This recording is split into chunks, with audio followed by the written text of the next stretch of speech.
Gracias por continuar con nosotros. Y ya lo había dicho Pedro antes de irnos a la pausa. Nuestra querida amiga María Teresa está aquí con nosotros. Una mujer que todo el mundo quiere, sobre todo nosotros, todos los comunicadores. Bienvenida, María Teresa. Un placer tenerla aquí. Gracias, el placer es mío.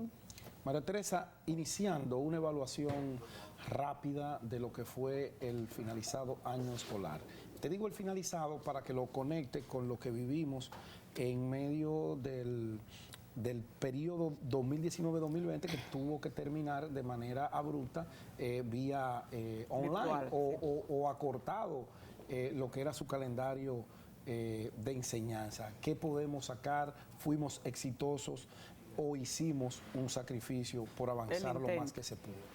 En cuanto a las autoridades. Yo creo que el tema de la pandemia llegó sin avisar, como en todo el mundo. Como todas las desgracias. Exactamente. Entonces, evidentemente que nadie estaba preparado para responder en el plano de la continuidad del sistema educativo en el marco de una situación como esta. Y obviamente el primer año, el 19-20. Correcto.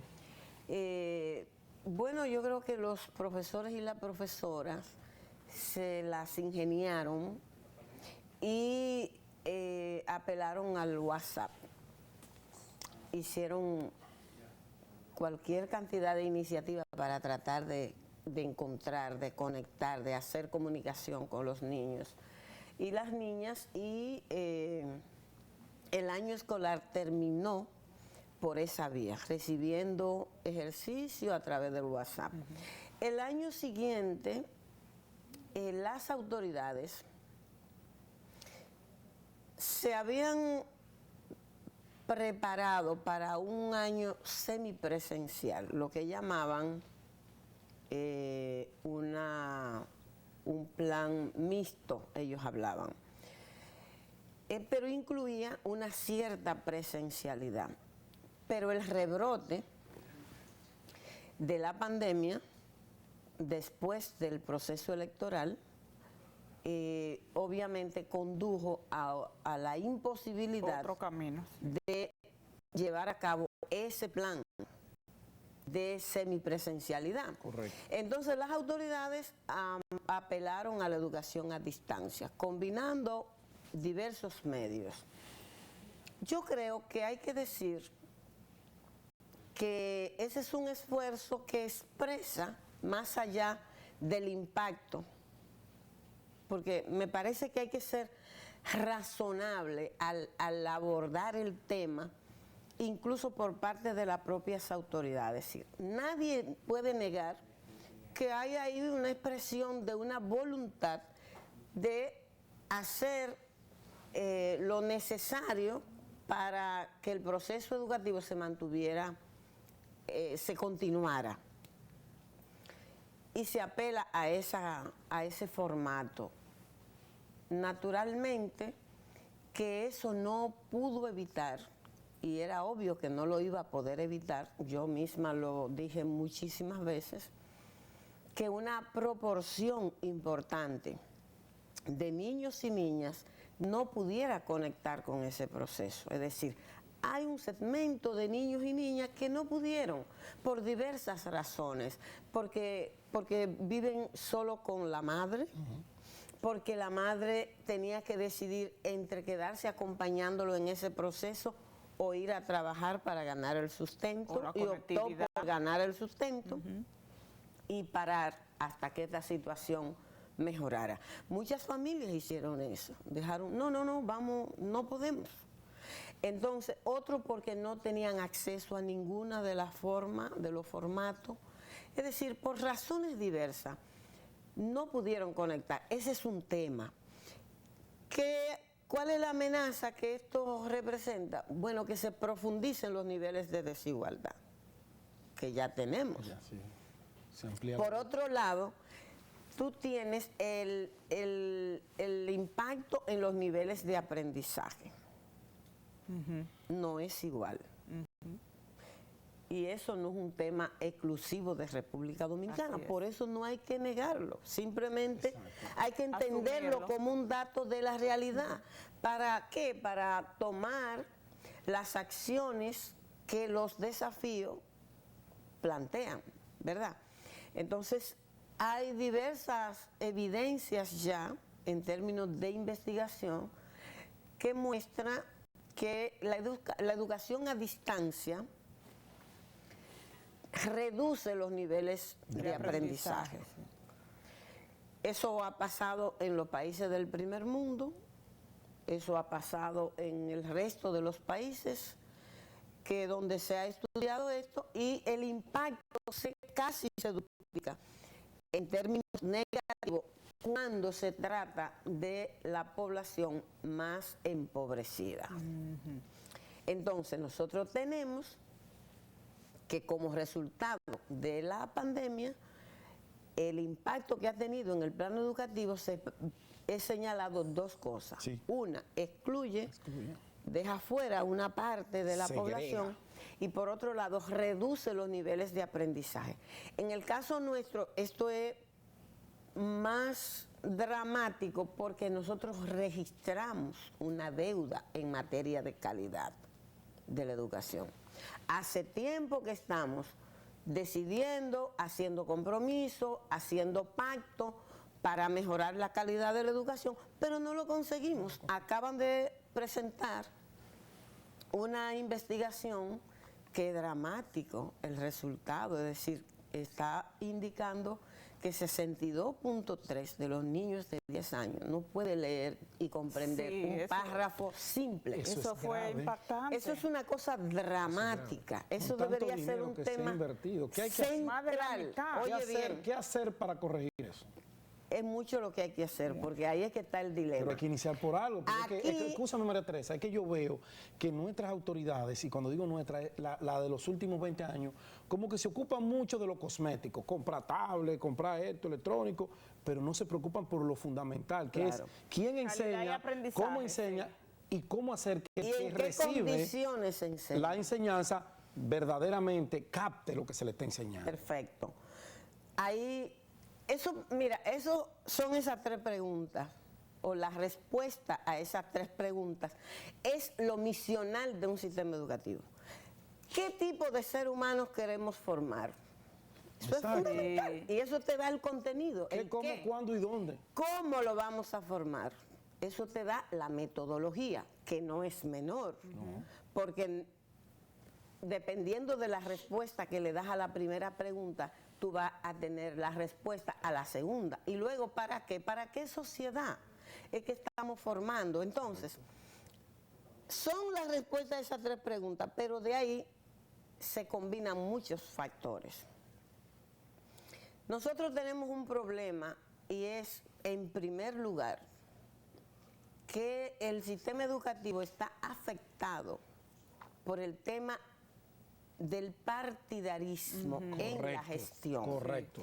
Y hasta que eso no se supere, vamos a andar dando vueltas y diciendo que los sistemas educativos de un país son de la misma calidad de sus docentes. Eso se dice fácil. No, hombre, no, es un sofismo. Eso se dice fácil. Es una salida rápida. Tú tienes que tener buenos maestros, es decir, tú tienes que tener maestros bien formados. Y bien pagados. Bien pagados, bien dignificados, comprometidos, con una ética docente que implica también un compromiso por su propia formación y por lo que aprenden los niños y las niñas. Yo no discuto eso es fundamental. Ahora, ¿cómo es que se llega ahí? ¿Cómo es que el partidarismo en el sistema educativo impide que tengamos eso? Pero si tú convocas un concurso de oposición para elegir los docentes, los directores, y tú nombras lo que se queman. Coño. Porque tú necesitas nombrar tu gente. ¿Tú entiendes? Entonces, ahí hay un problema que es institucional. Oye bien. Y le está haciendo daño a los niños. Ahí hay un tema que es institucional, pero que tiene una incidencia en las aspiraciones para lograr calidad. Y de eso nadie quiere hablar. Hacemos pactos Aquí se sabe lo que hay que hacer. Sí, hombre. El problema es que no hay voluntad política para hacerlo. Mira, eso mismo le iba a decir. En este diálogo que inicia hoy está el tema de la reforma de la educación. El presidente habla de un pacto educativo, pero se firmó un pacto educativo. ¿Qué falta por implementar o qué se ha implementado de ese pacto que se firmó hace varios años, María Teresa? Ahí es que está el asunto. Mira, el pacto educativo, yo fui del comité técnico de ese pacto. Sí, yo sé. Y conozco todos los detalles, todo el proceso. Exacto. Ese pacto se firmó el 1 de abril del 2014. 7 años. Pero el 30 de diciembre de ese mismo año se estaba violentando un compromiso fundamental para avanzar en el tema de la calidad. ¿Cuál era ese?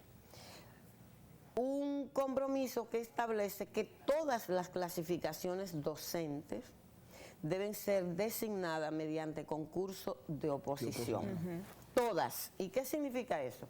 Desde directores regionales, directores de distritos y los técnicos, que son los que tienen que acompañar a los docentes, a que tienen que acompañar a los equipos docentes en las escuelas, se supone, ¿no? Todo ese personal debía ser designado mediante concurso de oposición. Ese es un compromiso bien debatido en el pacto educativo que está articulado a esa búsqueda de mejorar la calidad de la educación. El 30 de diciembre el ministro de turno de ese mismo año estaba nombrando 550 técnicos de un solo plumazo. Sin concurso. Dentro de los cuales, oye bien, para que tengamos clara una idea, dentro de los cuales 30 ni siquiera tenían el grado de licenciatura. Ay, no, y lo estaban designando como técnico para ir a acompañar, a supervisar a los docentes, a los maestros y maestras que sí tienen que entrar por un concurso. Entonces, ese es un problema. Sí. Aquí hace rato que se sabe lo que hay que hacer. Se ha pactado, pero no se hace, porque falta un compromiso serio con ese tema. Ahora bien, ¿qué otra cosa pasa con el tema de este estudio que es dramático, digo yo? 10 años, los niños y niñas con esa edad no pueden leer un párrafo y comprender un párrafo simple, sencillo, un problema de lectoescritura. Nosotros hace tiempo, casi más de 25 años, se está aplicando un programa que se llama, una política que se llama promoción automática en los primeros grados. Eso se está haciendo y se está aplicando muy mal aquí. Esto ha tenido resultados en otros lados, pero no aplicándolo en la condición en que nosotros lo estamos haciendo. ¿Cómo lo hacemos? Simplemente promoción automática. El niño de primero y segundo grado no se quema, no se promueve. No se queman. Y yo estoy porque además que genera frustración. Y yo estoy de acuerdo que no. ¿Tú estás de acuerdo que no? Que no se queme, no se le tiene que decir que se quema. Ahora, para aplicar ese programa, ¿cómo se hace que sea efectivo? Primero, la cantidad de niños y niñas que tiene un maestro o una maestra debe permitir un seguimiento individualizado a cada niño y a cada niña. Si tú tienes 50, si tú tienes 59, es muy difícil. Eso. Si tienes 40, es mucho para eso. Sí. Esa es una cosa, la cantidad de población por aula para ese programa. Segunda cosa, cuando tú haces eso, tienes que garantizar que el maestro o la maestra que recibe a esos 25 niños o 20 niños en el primer grado de básica, siga con ese grupo de niños hasta que culmine el tercero de básica. Exacto. Ahí ese maestro tiene que responder por ese grupo de niños. Y el niño no se va a dar cuenta si se quemó o no se quemó. No, porque va a estar con la misma maestra y los mismos estudiantes. Él sabe Es decir, la maestra conoce dónde fue que quedó este niño el año pasado y yo sigo ahí. Exacto. El niño no se ha quemado, pero yo sé dónde tengo que seguir para llenar ese proceso. Exacto. Ahora, ¿qué es lo que pasa? Que cuando tú tienes que este año lo tiene un profesor, el otro año lo tiene el otro, simplemente el de primero lo promueve, no importa si sabe leer o no sabe leer. El de segundo lo recibe, pero como lo recibió que no sabía leer, sigue con los que van más avanzados y se olvida de este otro grupo. Ay, mi madre. Pero va a promoverlo también. Entonces, así no puede ser. Tiene que aplicarse la política integral. Entonces nosotros lo que hacemos es que cuando vemos algo que se está haciendo en otro lado, tomamos solo una parte lo y no replicamos. completo. Ese es un tema. El otro tema tiene que ver con las condiciones, el tema de la formación también. Pero eso no es un tema. Es decir, los maestros no son de una determinada, no tienen una mirada, no adoptan una metodología, unas estrategias metodológicas, no adoptan una concepción de los aprendizajes de manera individual. Es que aquí seguimos con el mismo método Esa es una política. de poner al alumno a recitar lo que dice el libro. Bueno, pero ese Mientras es un sigamos modelo. así. Esa es una manera de entender el aprendizaje, de entender la educación, de entender las estrategias metodológicas. En teoría hemos cambiado, porque aquí hubo una ruptura, se supone, con la escuela tradicional, en teoría, con la reforma curricular del 95, que adoptó una nueva fundamentación teórica, el constructivismo sociocultural. Excelente, mejor de ahí no puede ser. El problema es que tú no le puedes atribuir a la política el defecto cuando el problema es de quién lo gestiona. Los niños que duraron ese año virtual, me preocupa mucho el tema de la deserción, María Teresa, y el tema de qué aprendieron. O sea, deben entrar con un repaso, varios meses quizás, en un repaso, ver el tema de la retroalimentación, qué funcionó, qué no funcionó. Eso entra en los desafíos, pero mira, si tengo un minuto para completar una idea de lo negativo y del tema del estudio, otro dato, en la región, en la República Dominicana, la población de adolescentes de 15 años solo ha tenido 8 años de escolaridad. En América Latina el promedio son 10 años. Es decir, con respecto a la región, en promedio, los niños nuestros, los adolescentes de 15 años, tienen 2 años menos. Porque entran más tarde. Claro, porque la educación inicial fue un privilegio para los que tenían dinero para pagar por mucho tiempo.